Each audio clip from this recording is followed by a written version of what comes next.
आपको अंदाजा ही नहीं है कि अगर यूके विजिट वीजा में वर्क अलाउ हो गया तो इसके फायदे क्या और कितने होंगे। आपने सुना होगा कि यूके इमिग्रेशन के रूल्स चेंज करने के बाद विजिट वीजा में भी काफी चेंजेस की गई हैं। अगर हम आपको बोलें कि विजिट वीजा पर वर्क करना अलाउ नहीं है तो यकीनन आप लोग हमें गालियां निकालेंगे, क्योंकि आपने बड़े बड़े यूट्यूबर से ये सुन लिया है कि यूके विजिट वीजा पे वर्क अलाउ हो चुका है, यहाँ बिजनेस करो, जॉब करो, जो करना चाहो वो कर सकते हो। लेकिन हम कहें झूठ है तो भाई कमेंट बॉक्स में गालियां भरने से पहले सिर्फ एक बार ये वीडियो पूरी देख लेना, स्किप नहीं करना, तब आपको रियलिटी पता चल जाएगी। मैं बिल्कुल भी ये नहीं कह रहा कि उन यूट्यूबर ने गलत गाइड किया है या मिस गाइड किया है या गलत इन्फॉर्मेशन दे रहे हैं। हुआ कुछ यूं को इस टॉपिक पे हमें वीडियो बनानी थी, लेकिन हमने जब देखा कि काफी ज्यादा वीडियोस हो गई हैं यूट्यूब पे, सो हमने इस टॉपिक को स्किप कर लिया।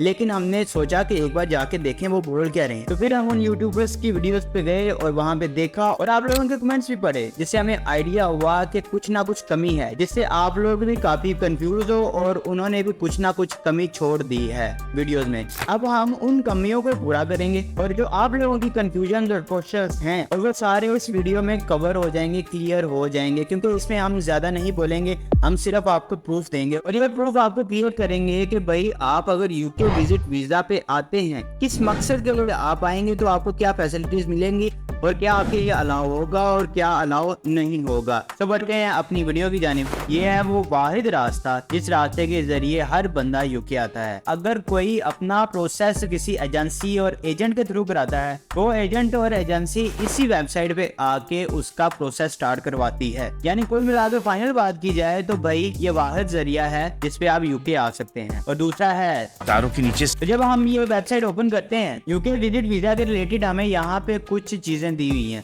जैसा कि आप देख सकते हैं, visit on business, visit to study, visit for medical reason, if you are under 18, यानी ये सारी कैटेगरीज हैं। अब हमें देखना है कि इन कैटेगरीज में क्या अलाउ है, क्या नहीं अलाउ है। तो सबसे पहले apply for a standard visitor visa, यहाँ पे हम जाके देख लेते हैं apply for a standard visitor visa. तो सबसे पहले काम की चीज ये फीस है, 115 पाउंड आपको 6 मंथ के लिए होगा अलाउ। उसके अलावा standard visitor visa for medical reason, इसमें अगर आप आते हैं तो आपका 200 पाउंड्स 11 मंथ के लिए वीजा मिलेगा आपको, 200 पाउंड्स फॉर 12 मंथ। तो इससे आगे अगर आप बढ़ते हैं 2 साल के वीजा के लिए आपको 400 पाउंड देना पड़ता है, जिसमें आप हर 6 महीने बाद, यानी आप सिर्फ 6 महीने यूके में स्टे करेंगे, उसके बाद आपको एक बार यूके छोड़ना पड़ेगा और फिर वापस आप आ सकते हैं 2 साल के लिए। और 2 साल ऐसा ही चलता रहेगा कि आप 6 महीने स्टे करेंगे और बाकी वापस जाके फिर एक बार आपको वापस आना पड़ेगा। 5 साल के लिए आपको 771 पाउंड, 10 साल के लिए आपको 963 पाउंड जो है वो वीजा फी है। यहाँ से आप अप्लाई कर सकते हैं। उसके बाद अभी हम अप्लाई नहीं कर रहे क्योंकि आपने हमारे साथ अभी तक कोई कांटेक्ट नहीं किया कि आपको आना है या नहीं, या आपने प्रोसेस करवाना है या नहीं करवाना। Under 18 years old when you apply, you can choose to apply for a long-term standard visitor visa if you visit the UK regularly। तो ये सब कुछ पढ़ने के बाद मैं आपको एक काम की चीज दिखाना चाहता हूँ। ये है काम की चीज जिसके लिए मैं पूरी ये वीडियो बना रहा हूँ। अब यहाँ से आप पढ़ते हैं कि सबसे पहले अगर आप यूके विजिट वीजा पे आते हैं तो आप कर क्या सकते हैं। ये वो चीजें जो आपको अलाउ है। यहाँ पे क्लियरली लिखा हुआ है यूके में अगर आप स्टैंडर्ड विजिटर के हैसियत से आते हैं तो ये चीजें आपको अलाउ हैं। यहाँ से लेके यहाँ तक मैं आपको पढ़ के सुनाता हूँ। मैं इतनी लंबी वीडियो नहीं करते, आपको ओवरव्यू दे देते हैं। आप यहाँ पे अपने फैमिली या फ्रेंड से मिलने आ सकते हैं। आप यहाँ पे अपनी छुट्टियां गुजारने आ सकते हैं। आप यहाँ पे किसी चैरिटी की तरफ से आ सकते हैं 30 दिन के लिए ज्यादा से ज्यादा। अगर आपको यूके में से गुजर के आगे जाना है तभी आप यूके आ सकते हैं। और certain business activities, for example attending a meeting और इंटरव्यू, अगर आप इंटरव्यू देने गए हैं, अगर आप वहाँ पे कोई मीटिंग अटेंड करने गए हैं तो विजिट वीजा पे आप आ सकते हैं। यानी विजिट वीजा पे आप आके ये काम कर सकते हैं। अगर आप किसी स्कूल, कॉलेज, यूनिवर्सिटी में कोई फंक्शन अटेंड करने जाते हैं, कोई प्रोग्राम अटेंड करने जाते हैं, तो इसमें बताया गया कि अगर आप यूके में आते हैं और आप कोई ऐसा कोर्स करते हैं जिसकी ड्यूरेशन कोई 30 दिन हो, यानी 30 दिन का कोई आप कोर्स कर सकते हैं। फॉर एग्जाम्पल डांस कोर्स वगैरह, या फिर सिंगिंग सीखने आ रहे हैं, यानी कोई भी ऐसा कोर्स हो सकता है जिसकी ड्यूरेशन 30 दिन है। To study, do a placement और take an exam, senior doctor और डेंटिस्ट, अगर आप सीनियर डॉक्टर आते हैं, डेंटिस्ट आते हैं, या फिर आप इसके रिलेटेड अगर आपको आना है तो आप यूके विजिट वीजा में आ सकते हैं। फॉर मेडिकल रीजन, यानी अगर आपको कोई इलाज कराना है, आपको कोई तंगी है,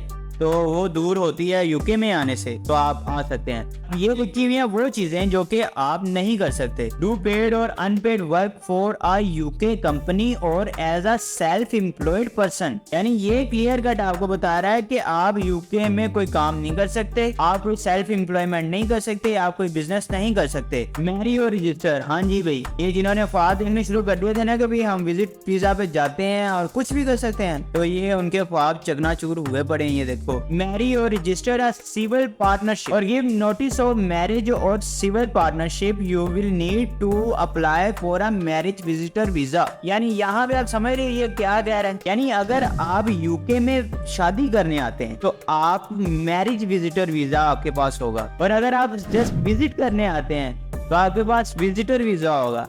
अगर आप बिजनेस करने आते हैं तो आपके पास बिजनेस विजिटर वीजा होगा, और अगर आप मेडिकल के रिलेटेड आते हैं तो मेडिकल विजिटर वीजा होगा। Check you meet the eligibility requirements. अब यहाँ से आप रिक्वायरमेंट्स पढ़ सकते हैं। You will leave the UK at the end of your visit.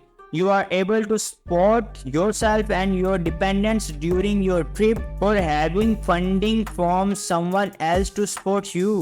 इसमें आपको कह रहा है कि अगर आपका वीजा खत्म होता है तो आपने वापस आना ही आना है। ये यूके एफओपी का घर नहीं है जिसे मालूम मार के बह जाए, यानी आपको एक बार वापस आना पड़ेगा। इसके अलावा आपने बैंक बैलेंस जो शो कराना है कि भाई इतने मेरे पास हैं, मैं अपने आप को और अपनी फैमिली को सपोर्ट कर सकता हूँ। आपके पास इतने पैसे होने चाहिए कि भाई आप अपने आप को वहाँ पे सर्वाइव कर सकते हो, यही लिखा हुआ है। आप यूके सिटीजनशिप नहीं हासिल कर सकते। अब जो रिक्वायरमेंट्स पूछ रहे हैं ना और जो डॉक्यूमेंट्स पूछ रहे हैं, अब उनको कैसे हम समझाएं कि भाई आपका केस डिफरेंट है। यानी अगर कोई स्टडी करने आता है तो उसको डॉक्यूमेंट्स कोई और दिखाने हैं, कोई और डॉक्यूमेंट्स लेके आने, और अगर कोई यहाँ पे काम करने आ रहा है तो उसको डॉक्यूमेंट्स कोई और लेके आने, उसकी रिक्वायरमेंट्स कोई और है। और अगर किसी को एमएम को मन आना है तो भाई उसकी रिक्वायरमेंट्स और उसके डॉक्यूमेंट्स और हैं। If you need a visa to visit the UK, अब having to apply standard visitor visa before you travel to the UK, be able to visit the UK for up to 6 months। ये सारी requirements हैं भाई। अगर still आपको कुछ नहीं समझ आया, मैं जो समझाना चाह रहा हूँ वो ये है कि भाई डिफरेंट कैटेगरी में डिफरेंट टाइम पे डिफरेंट तरह से आने वाले लोगों के लिए सहूलियात डिफरेंट है। अब कोई यहाँ पे PhD डॉक्टर आए उसके लिए भाई डिफरेंट है, और अगर 12 भी नहीं किया हो जिसने वो आए, चीजें डिफरेंट अलाउ है। तो ये थी आज की वीडियो जिसमें सिर्फ इतना बताया गया कि भाई अगर आपको यूके में आना है तो आपका केस डिफरेंट होगा दूसरे से, इसीलिए आपको डिस्कस कर लेना चाहिए और अपने सबसे पहले अपने माइंड को प्रिपेयर करें कि आप क्या चाहते हैं अपने साथ और अपनी जिंदगी के साथ। यानी पहले आपको क्लियर होना चाहिए कि आप यूके में किस लिए आ रहे हैं, आपको क्यों आना क्यों है। समटाइम्स ऐसा होता है कि आपके लिए आपकी होम कंट्री बेटर रहती है यूके से, बट आपको यूके में आना ही आना है। सो ये थी आज की वीडियो। अगर कोई डाउट, क्वेश्चन, कंफ्यूजन स्टिल रहती है तो भाई मैं इसीलिए बैठा हूँ कि आपके डाउट्स क्लियर कर सकूं। इंस्टाग्राम पे मैसेज कर लो, लिंक डिस्क्रिप्शन में है, और इस चैनल को सब्सक्राइब करो। तो मिलते हैं नेक्स्ट वीडियो में।